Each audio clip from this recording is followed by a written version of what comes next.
Hello everybody, welcome to my YouTube channel Worth Read, and today we are going to discuss the first step in the website development.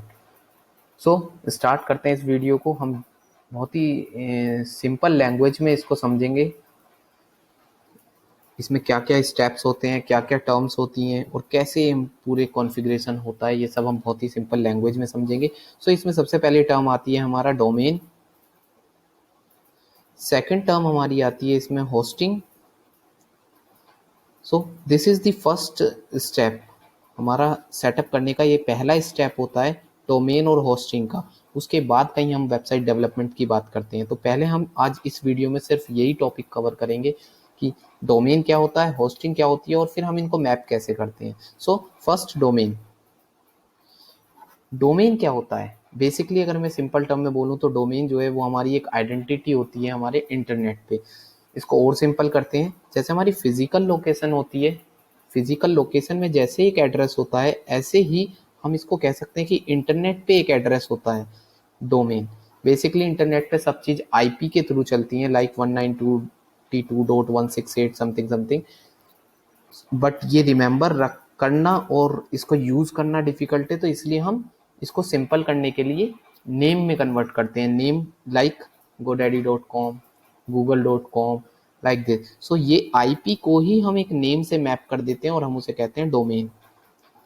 ठीक है, तो domain हमारा क्या हुआ? हमारी एक इंटरनेट पे एक आइडेंटिटी हुई, हमारी एक वेबसाइट का नेम हुआ, जिसके थ्रू जब यूज़र उसको विजिट करेंगे तो वो एक पर्टिकुलर एरिया पे आ सकें। तो इस वजह से ये एक यूनिक हमारी आइडेंटिटी होती है इंटरनेट पे। इसीलिए कभी भी दो सेम नेम के डोमेन नहीं एग्जिस्ट कर सकते अनलेस एंड अनटिल वो कोई सब डोमेन हो।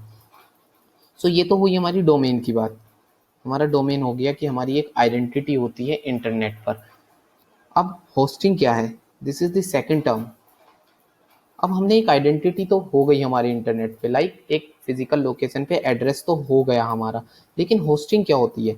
अब अगर हम वेबसाइट की टर्म्स में बात करें तो हमारे पास बहुत सारी रिसोर्सेज होती हैं और सिंपली हमारी वेबसाइट का कोड होता है। अगर हम सिंपल बोलें तो एक वेबसाइट जो हम बनाएंगे उसका कोड होगा। सो वो हम रखेंगे कहाँ पे? डोमेन तो हमें सिर्फ एक नाम मिला है, हमने रजिस्टर कर दिया कि हाँ ये हमारा डोमेन है। अब हम उस चीज़ को रखेंगे कहाँ? उस रिसोर्स को कहाँ रखेंगे? अपनी वेबसाइट के कोड को कहाँ रखेंगे? इमेजेस को कहाँ रखेंगे? तो उसके लिए हमें चाहिए एक स्पेस, जो कि हमारा होता है सर्वर। तो हमें सर्वर पे रखना है, तो या तो हम अपने घर पे ही एक अपने कंप्यूटर में रखें और उसको फिर मैप कर दें तो चल जाएगा उससे भी, लेकिन वो इतना रिलायबल नहीं होता क्योंकि हमें 24/7 उसे ऑन रखना होगा और वो इतना ज़्यादा कॉन्फ़िगर्ड भी नहीं होता कि वो मल्टीपल रिक्वेस्ट को हैंडल कर पाए। या तो हम उतना अच्छा सर्वर बनाएं अपने घर पे, पर वो और ज़्यादा कॉस्टली पड़ेगा। तो अभी के लिए हम बात करेंगे होस्टिंग खरीदने की या फिर हम कहीं पर लेने की। सो होस्टिंग क्या है? होस्टिंग वही, हमें एक स्पेस मिलेगा सर्वर पर जिसमें हम अपना डेटा स्टोर कर पाएंगे। तो ये होती है होस्टिंग। अब ठीक है, हमने एक डोमेन ले लिया, हमने एक होस्टिंग भी ले ली, हमें एक सर्वर पर एक स्पेस मिल गया, कुछ उसका कुछ एड्रेस होगा वो हमें मिल जाएगा जब हम परचेज करेंगे उसको। दोनों चीज़ हमारे पास हो गई। अब आती है बात इन दोनों को मैप करने की। सो इस वीडियो में मेनली इसी पे बात कर रहे हैं कि होस्टिंग हमें पता चल गई क्या होती है, डोमेन हमें पता चल गया क्या होता है, अब इनको मैप कैसे करेंगे। सो इसको हम देखते हैं। अभी के लिए मैं एग्जांपल ले रहा हूँ गोडैडी के डोमेन का और होस्टिंग करके से होस्टिंग का। ये किसी पे भी हो सकते हैं, दोनों सेम पे भी हो सकते हैं। गोडैडी भी अपनी होस्टिंग प्रोवाइड करता है और डोमेन प्रोवाइड करता है। मल्टीपल ऐसे हमारे प्रोवाइडर हैं जो ये दोनों चीज़ें प्रोवाइड करते हैं। बट अभी मैं मेजर एग्जांपल ले रहा हूँ, एक गोडैडी से मैंने होस्टिंग डोमेन लिया है और होस्टिंगर से मैंने होस्टिंग ली है। सो स्टार्ट करते हैं अपने इस प्रोसेस को, कैसे हम डोमेन नेम से होस्टिंग को मैप करेंगे। सो इसके लिए पहले हम साइन इन करते हैं अपने डोमेन साइट पर, दैट इज़ मेरे एंड पे गोडैडी है तो मैं गोडैडी पे पहले लॉगिन करता हूँ।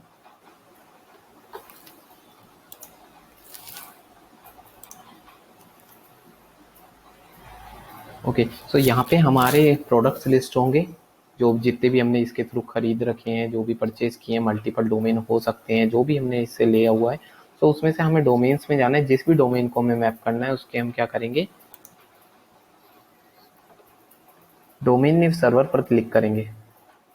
Okay, so domain name server either यहाँ से आ सकता है, अदरवाइज हम मैपिंग में जाकर और फिर सेटिंग्स में जाकर इसको हम रीच कर सकते हैं अपने डोमेन सेटिंग्स को। मेन हमें आना कहाँ है, हमें अपने डीएनएस पे आना है, जहाँ पर भी मे बी यूआई चेंज हो जाता है बहुत बार। सो हमें मेनली कहाँ पर आना है, अपने डीएनएस मैनेजमेंट के अंदर आना है। डीएनएस मैनेजमेंट में जब हम आएंगे तो बाय डिफॉल्ट यहाँ पर GoDaddy के थ्रू, GoDaddy का डोमेन नेम सर्वर आ रहा होगा। तो हमें क्या करना है, हमें उसमें चेंज करना है और हमें होस्टिंग का सर्वर करना है। इस प्रोसेस को समझते हैं थोड़ा सा। बेसिकली होता क्या है, डोमेन नेम जहाँ से भी हम खरीदते हैं वो एक एंट्री करके रखता है कि इसकी होस्टिंग को कौन मैनेज करेगा।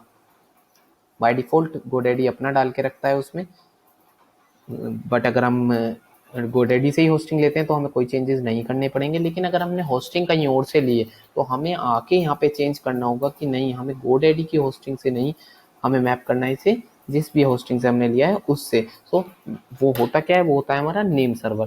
सो हम क्या करेंगे, सिंपली क्लिक करेंगे नेम सर्वर के चेंज पर, और हम मेनली हमें बस यही दो एंट्री चेंज करनी होती है। आइदर बाय डिफॉल्ट ये होगा इसमें GoDaddy नेम सर्वर, हमें क्या करना है, हमें इसमें अपना जहाँ से भी हमने होस्टिंग ली है उसके नेम सर्वर की एंट्री करनी होगी। सो ये हमें मिलेगा कहाँ से, ये मैं कर चुका हूँ ऑलरेडी होस्टिंगर की, लेकिन ये हमें मिलेगा क्या, ये है बेसिकली हमारे नेम सर्वर।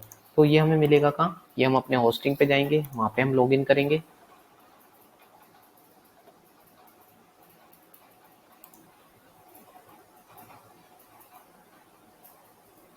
थोड़ा यूआई का चेंज हो सकता है हर प्रोवाइडर में, किसी का कहीं किसी का कहीं, बट मेनली हमारी जो टर्म्स हैं वो सेम रहेंगी। लाइक GoDaddy में हमें डीएनएस मैनेजमेंट माना है, किसी भी प्रोवाइडर में हमें डीएनएस मैनेजमेंट में ही ये सेटिंग्स मिलेंगी।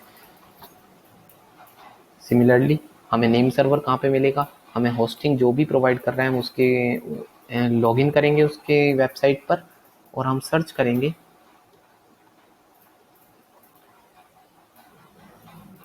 DNS zone.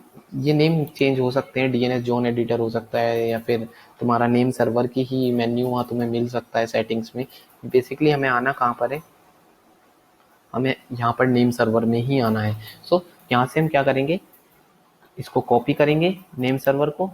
ये हमारी दो एंट्री होती हैं इस केस में, ns1.dnsparking.com, ns2.dnsparking.com, और यही एंट्री आप देखोगे मैंने अपने GoDaddy में कर दिया, ns1.dnsparking.com, ns2.dnsparking2, और इसको हम सेव कर देंगे यहाँ से। तो हमारा क्या होगा, हमने अपने डोमेन प्रोवाइडर को बता दिया कि हमारा जो होस्टिंग है वो इसके थ्रू मैनेज होगा। यही बेसिकली डोमेन और होस्टिंग की मैपिंग है और कुछ भी नहीं है। यही दो एंट्री हमें चेंज करनी होती है बेसिकली, और कुछ टाइम लग जाता है इसमें, थोड़ा अराउंड 24 आवर्स अपडेट होने में लग जाता है कि एकदम से एंट्री करते ही नहीं तुम्हारी साइट उस पर मैप हो जाएगी। सो थोड़ा सा टाइम लग जाता है। तो ये हमारी बेसिकली हमारी एंट्री हुई नेम सर्वर की डोमेन नेम में, इसी को हम कहते हैं डोमेन और होस्टिंग की मैपिंग। सो ये हमारी फर्स्ट वीडियो है, और सेकंड वीडियो भी मैं जल्द आऊँगा, और इसका ही नेक्स्ट स्टेप कि फिर हम सेकंड स्टेप क्या होता है हमारा। फिलहाल अगर आप नए हो so subscribe my channel, like my videos, press the bell icon to get the update notification for upcoming videos. Thank you very much. Have a nice day.